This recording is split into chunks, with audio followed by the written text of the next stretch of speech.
Hello 11th class, welcome to the revision video. Today we are going to revise the chapter number 5 of microeconomics which deals with theory of demand. We are going to revise the full chapter under 10 minutes. जब हम start करते हैं chapter तो concept of demand आता है. तो demand को समझने के लिए you need to understand the difference between the three terms need, want and demand. जब बोलते हैं need क्या है? जब किसी चीज की कोई कंज्यूमर डिप्राइव है तो उस चीज की जरूरत महसूस करता है need. Okay, then we have want क्या है? जो कंज्यूमर डिजायर रखता है. वेयर एज डिमांड को हम कैसे डिफाइन करते हैं कि consumer is now willing to buy the commodity and we make sure here that desire is backed by the ability to buy. सिर्फ चाह नहीं रखता है, खरीदने की पावर भी रखता है. उसके बाद आते हैं डिमांड के डिटर्मिनेंट्स. उससे पहले एक छोटा सा लॉ ऑफ डिमांड है जिसके अंदर हमने पढ़ा है कि price is inversely proportional to the quantity. Okay, जितना ज्यादा प्राइस बढ़ेगा क्वांटिटी उतनी गिरेगी. So price and quantity goes in the opposite direction. Then we have the demand curve and the demand schedule. जब मैं बोलती हूँ डिमांड स्केड्यूल है कि कितनी unit of commodity the consumer is willing to buy. All of the detail is given in the form of a table. Whereas when the table is represented on a curve, that will be known as the demand curve. So the demand curve shows the relationship between the price of the good and the quantity demanded. Concept आता है individual and the market demand curve. जब मैं बात करती हूँ individual demand curve, इसका मतलब है जब मैं one buyer या one consumer की बात करूंगी तो मुझे अगर individual demand curve दिखाना है तो that will be my part A और part B. इंडिविजुअल एक की बात कर रही हूं मैं, कितने प्राइस पे कितनी क्वांटिटी बाय करेगा. Whereas when I talk about the market demand curve के अंदर मैं I'll consider all the buyers or all the consumer. Therefore, suppose first diagram represent the individual demand curve of consumer A. B represent the demand curve of the consumer B. So my market demand will be A plus B, which will give me my market demand curve. Then we have the concept of slope of demand. जैसे अभी तक हमने हर chapter में slope किया है. Slope मतलब change, कितना change आएगा इन दी प्राइस और प्राइस के चलते कितनी क्वांटिटी चेंज होगी. हियर स्लोप का formula will be change in P by change in X. X here represents the quantity whereas Y represent the price of the commodity. Then we have the determinants of the demand. When I talk about the individual demand curve के determinants क्या क्या factor हैं जो उसको influence करते हैं.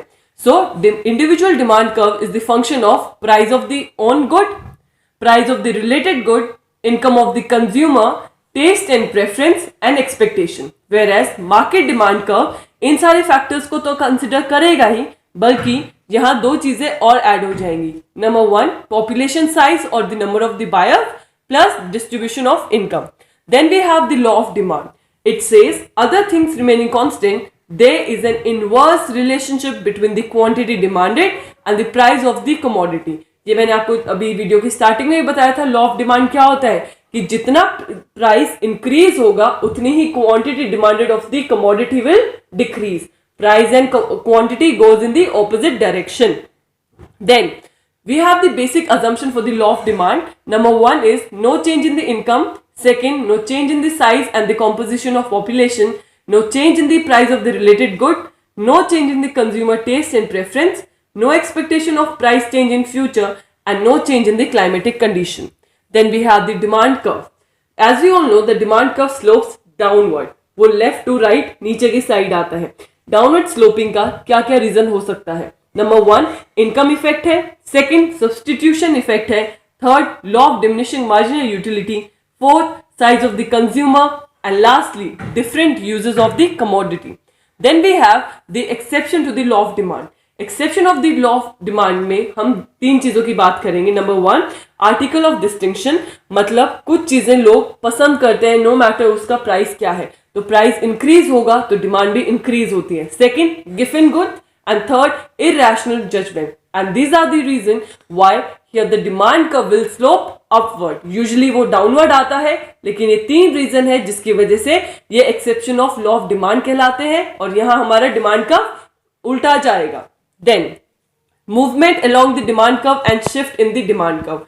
जब मैं बोलती हूँ मूवमेंट, मूवमेंट मतलब या तो राइट को शिफ्ट होगा या लेफ्ट को शिफ्ट होगा, राइट। और ये शिफ्ट किसकी वजह आएंगे, ये शिफ्ट आएंगे चेंज इन डिमांड की वजह से। Whereas when I talk about the movement, movement मतलब डिमांड का सेम है पर पॉइंट ऊपर या नीचे होंगे, और ये किसकी वजह से आते हैं, चेंज इन क्वांटिटी की वजह से। Then we have the concept of cross price effect. या हम दो गुड्स को कंसिडर करते हैं, या तो सब्सटीट्यूट गुड या कॉम्प्लीमेंट्री गुड। सब्सटीट्यूट गुड मतलब एक गुड की जगह दूसरा गुड यूज किया जा सकता है। कॉम्प्लीमेंट्री गुड मतलब दोनों गुड साथ ही कंज्यूम होंगे। अगर मुझे एग्जांपल देना हो सब्सटीट्यूट गुड का, it could be tea and coffee, whereas complementary good pen and ink, car and petrol. Okay, so cross price effect हमें क्या बताता है कि एक के प्राइस चेंज होने में की वजह से दूसरे की क्वांटिटी डिमांडेड पे क्या फर्क आएगा। Then we have the relation between income and the demand.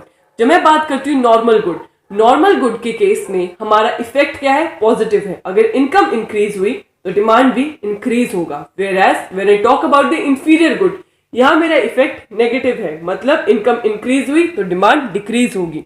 Also what are the reasons, changes in the taste और द प्रेफरेंस। कई बार क्या होता है, कंज्यूमर का टेस्ट चेंज हो जाता है, उसकी प्रेफरेंस चेंज हो जाती है, जिसकी वजह से हमारी डिमांड का शिफ्ट हो जाती है। So guys, that was it for the revision of the chapter number 5, theory of demand. I hope you like this video, and if you did, then do not hesitate to press in that thumbs up icon. And also guys, if you are new to my channel, make sure you like, share and subscribe to my channel for more amazing content coming your way. Thank you for watching Economics Window by Garima Singh, and for full length videos, do not forget to check out my description box below.